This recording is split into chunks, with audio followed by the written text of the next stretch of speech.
And we have the commander and his staff moving on the field as well, supervising their deployment on the field.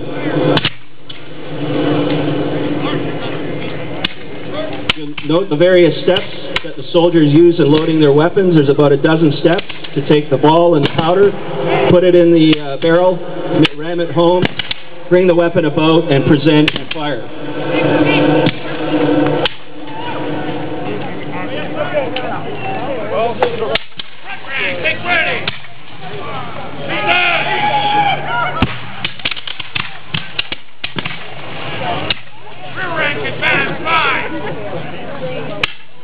Offshore, the naval gunboats would be providing fire support as they could.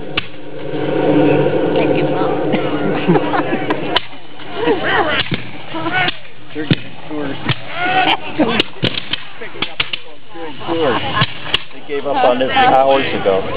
And you see they're now moving in with the closer to basically the effective range of the weapon, about 50 to 100 yards. This is where it's at its deadliest. And the Glengarrys and the American regulars are each firing at each other, trying to create the maximum casualties in the group.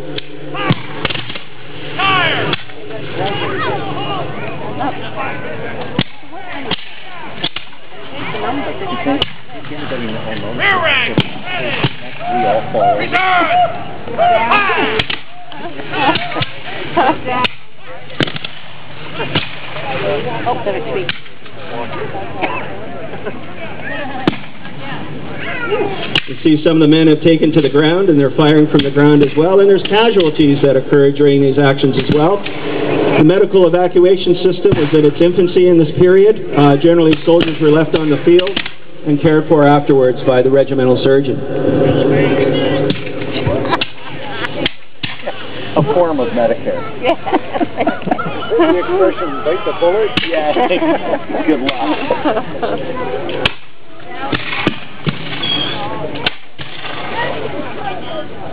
While these forces are maneuvering, commanders on both sides are trying to determine what they should do, perhaps move along the flank, call up reinforcements, or perhaps even break off the action and save their forces for battle on another day. The pressure is building up. The Canadian and British line is holding. The Americans are putting heavy pressure onto this group.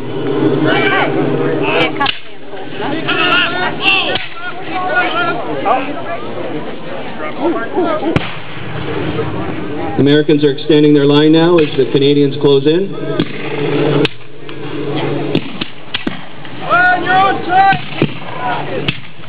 And here are the Redcoats coming across the field, the British regular troops that provided the backbone for the defense of the Canada.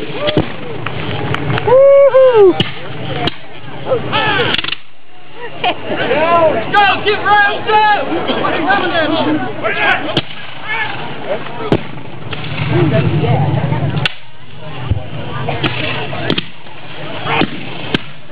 You see the sergeants with their pikes. They use those to identify their position, but also to keep the troops in line, making sure that order is dressed. Unlike the light infantry, the Redcoats work on mass and volley fire, as you'll see. And the idea is to get as much lead down range as they can.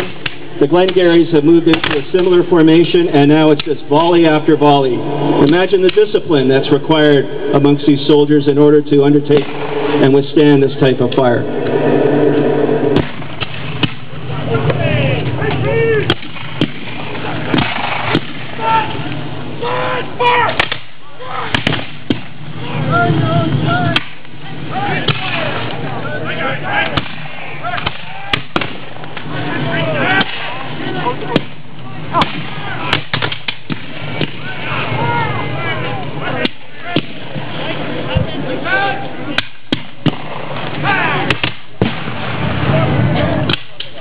So you can see it's a question of fire, discipline, and whoever can hold the field, who can maintain the greatest pressure on their opponent and force them to leave. That defines winning a battle in this period.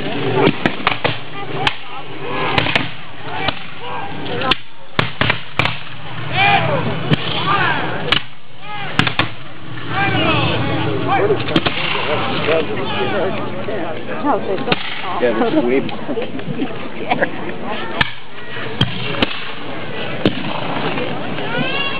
Although most of the soldiers had smoothbore weapons, there were some rifles that would be on the field, but they were rare in these actions.